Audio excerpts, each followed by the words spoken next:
in Minneapolis. Marches are being planned and some have already taken place here in Ireland too, including last weekend's Black Lives Matter protest in Dublin, where an estimated 5,000 people attended. Rise and Socialist TD for Dublin South West, Paul Murphy, is on the line. Paul, good morning. Morning, Pat. Thanks for having me on. Now, you want the government to take action in solidarity with what is going on in America. What do you want the government to do? Yeah, I think what's happening in the US is obviously utterly horrifying, starting with the murder of George Floyd, who unfortunately is just another of, hundreds of black men, women and children killed by either racist vigilantes or racist police in this case. But in particular, the protests which have rightly risen up against that act and against systemic racism in US society, the way those protests have been met by just incredible repression. I mean, at this stage, you have over 10,000 protesters have been arrested. You have very widespread use of rubber bullets against protesters. You have the targeting of journalists, of medics. You have widespread use of tear gas, protesters being crammed into very tiny areas. I mean, it's really incredible what is taking place. It is akin to the kind of repression that you'd see in a more openly authoritarian society. And I think it's vital that the Irish government takes a stand against that shows the world that we're on the side of the majority of the American people who are against Trump's actions, on the side of those who are protests. And I think the most effective way to do that is to call in the ambassador to explain that we stand against the actions of the government that he represents, of Donald Trump. We stand with the protesters. We say that Black Lives Matter, and that until peaceful protesters are not being driven off the streets in a militaristic way, well, then he isn't welcome in this country to represent Donald Trump. And that would send a signal, right around the world. It would send a signal to Irish Americans. It would send a signal in other European countries. It could become an act that is therefore taken by other governments and that adds pressure on the Trump regime to let up on the kind of repression that is going on. Expelling an ambassador is a very extreme thing to do. And when you look at the protests, many of them, most of them, in fact, are peaceful. And where you have looting and general gougerism going on, the police will react as police forces do. The difference being, I suppose, it's in multiple locations rather than simply one. I mean, if you've got rioting in Los Angeles and looting going on, the National Guard or the local police forces will take action. The difference here is that action's been taken on multiple fronts.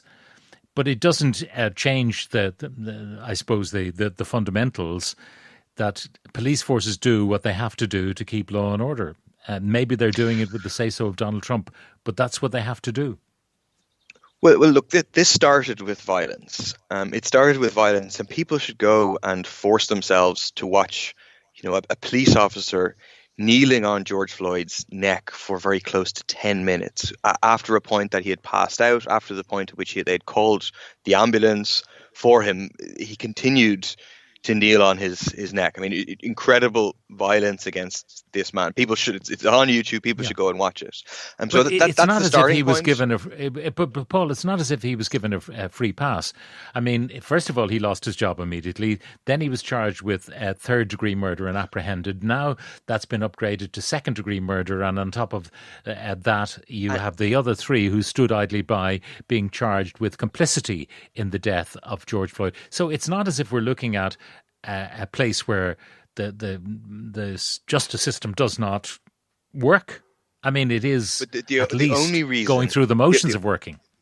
The only reason that he has now been charged, and now it's good that the others are being charged, is precisely because of the protests. There was no indication of that happening before. You had a leak of a state autopsy which attempted to blame kind of pre-existing conditions within George Floyd for the fact that a man kneeling on his neck and him screaming, "I can't breathe," or attempting to scream, "I can't breathe," that he died from that. And then the family had their own autopsy done, and I think the protest is what forced them to arrest the police officer, to try to be seen to do something. But the other thing I'd say, again, people should go on YouTube and watch the videos. I mean, peaceful protesters are being attacked by the police right across the country. I mean, just outside the White House, Donald Trump had protesters very brutally and purely peaceful protesters, no allegation of anything else, purely peaceful protesters outside the White House, brutally removed by the police so that he could stride across to church to hold up a Bible in his hand. I mean, he has threatened to send fully armed soldiers into states across America to repress the protest. This is well beyond the norms of like capitalist policing of protest. It's incredible levels of repression. There are it deserves other a significant targets response. all over the world. There are other targets we could have a go at. If you look at China, for instance, and the persecution of the Uyghur population, the Falun Gong for many years have been persecuted by the Chinese authorities. So why not turf them out too? Absolutely. I mean, I think at moments where, for example, when you had very horrific repression happening of the protesters in Hong Kong, it would absolutely have been appropriate to take a similar act. Though where you have world stories emerging about repression, horrific acts by government, it is appropriate that the government takes action like this. And to be clear, that in doing so in terms of America, it isn't at all to say we don't want to have any connection with the American people. It isn't at all having anything against the American people. It's precisely saying, no, we stand in solidarity with those people who are in the streets, those people who are protesting, saying Black Lives Matter, protesting against, the murder of Black people, and are standing up against police repression. And I mean, there was an opinion poll came out in the last couple of days which showed that 64% of people in America support the protesters. So in taking such an action, we actually will be standing in line with the majority of Americans who disagree with what's happening. I mean, Trump is talking about using the so-called the Insurrection Act to send literally the military into states that don't agree to the level of repression that he demands. And, even his own defense secretary has come out in disagreement with it. So And indeed, we covered that this morning, Paul. But the question is that the American people come November will have their chance to get rid of him. I mean, that's the point. They will. It is a democracy in the United States. If they don't like the way Donald Trump is behaving, in a few short months, they'll have the opportunity to get rid of them. But if it turns out that they don't get rid of him, what then? Because that would indicate that a majority of American people approve of the way he's behaving. Yeah, I mean, I suspect that they will get rid of him. I think he's going further and further to the right in response to these protests. It's more and more openly authoritarian and so on. So I suspect that they will, although I think many of them will rightly feel that Joe Biden isn't really much a very good alternative representing the Democratic establishment and so on. And I think it's a real shame that Sanders isn't a candidate. But I would say that just because someone is elected as president, and I mean, Donald Trump didn't even win the popular vote, but whatever, that's the system. It doesn't then mean that they have a right to do whatever. That isn't what democracy means. That, well, once you have power for 4 years, you can just crack down on protests, you can do whatever you want. That isn't what it means. People still have the right to engage in democracy, which isn't just a thing that happens once every 4 years. It's also about people's right to freedom of assembly, to freedom of speech, to come out and organize protests and attempt to stand up against a government that is acting in such a way, and against a whole series of police forces that are acting in such a way. And in terms of historic discrimination and oppression of Black people, the figures in terms of income and so on are very striking. In terms of incarceration, the rates of incarceration, the rates of death, all of that. One of my listeners just says, what has America to do with us? These are domestic affairs in America. They are sorting them out for good or for ill. It's their system. Why are we getting involved?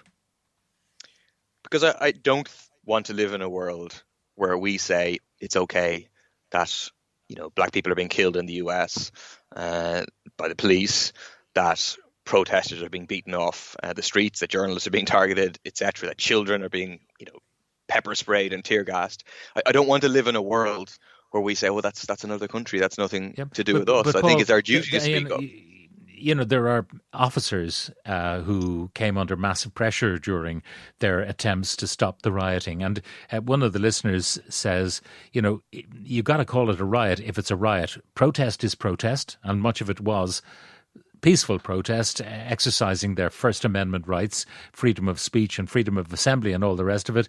But there are rioters as well who have a different agenda to the protesters. Sometimes it's material. They want to get stuff out of the stores that they break into, but others just enjoy the anarchy of the whole thing.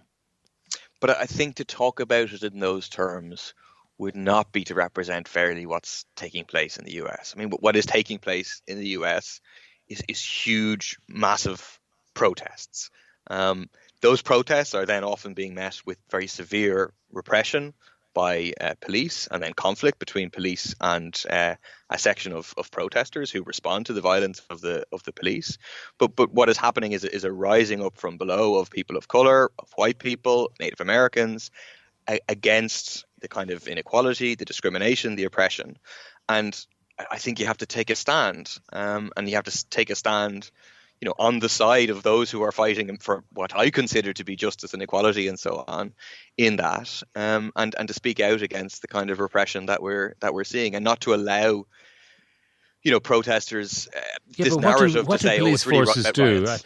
I find myself in an unusual situation of maybe defending the forces which committed the original offence, in other words, the police force, but they're all different, and they're all controlled by different police chiefs and by different elected officials who can appoint everyone from the sheriff down in police forces. But if you are faced with people who are breaking into shops and supermarkets and so on, what is a police force to do? Is it to allow everyone to go about their rioting business, torch places and so on, or are they obliged to intervene?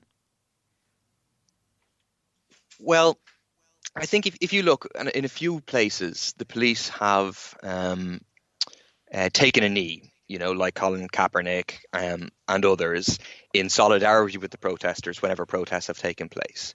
In most instances, to be honest, that seems to have been a tactic by police to kind of avoid confrontation and so on. But where that has happened, well, at least initially, as long as the police haven't then turned over to engage in violence against the protesters, actually the people who are protesting have welcomed that. So if I think police officers in the US should refuse to be turned and used as violent instruments against the protesters. I think they precisely should take a knee alongside protesters. Take my point, though, about rioters. Situation. What are they to do about rioters? And there is a difference between protests. We saw the peaceful protest, which was turned into conflict by William Barr and Donald Trump in Washington, D.C., but there was no evidence at all of any violence there.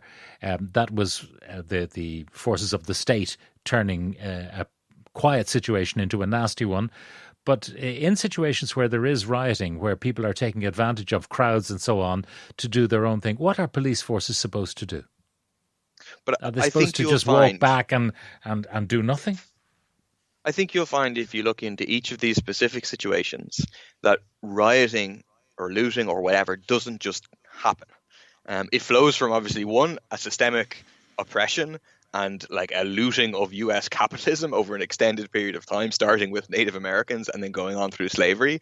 But it also starts more immediately with violence by police against protesters, and then a reaction of protesters, etc. So I think if you stop it at any point at the root, if one, obviously the original murder doesn't take place, well, then we aren't here. But two, if then you had immediate action and the arrest of these 4 officers for murder, well, then we also aren't here. But 3, even at this point, if you didn't have the state forces engaging in the sort of violence that they're engaging in protesters, well, then you wouldn't have the kind of conflicts and so on that flow from that.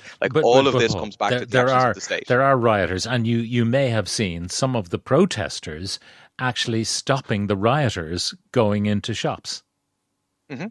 And you may also have seen the footage of some of the protesters handing a rioter over to the police. Sure, and there are allegations that there are undercover police force and so on acting as looters or rioters or whatever in order to give protesters a bad name. Obviously, I'm not on the ground. I don't know the details of all of this, but from any of the stories that I have looked into, those who are rising up in the US are doing so as protesters, and violence is being instigated by various sorts of police force in a brutal way. And I think that's what we should focus on. I think if that wasn't happening, well, then a whole series of consequences don't flow from that. And I think that's what the Irish government and the Irish people need to take a stand against. People are wondering whether you have a consistent record in all of this. Sean asks, did Paul Murphy call for the Russian ambassador to be expelled after the shooting down of the Malaysian airliner and the poisoning and assassination of various journalists and opposition politicians? We called for the Russian ambassador to be expelled at a point whenever the chemical weapons were being used in Ghouta in Syria. So I am consistent. There is no, I'm not some pro-Russian. Why not when something internal to Russia happens? Are you not as concerned about that internal event? I mean, Syria is an international event and we all have an interest in that. But in terms of the domestic affairs of Russia, we know about opposition politicians being targeted and all sorts of nefarious events happening.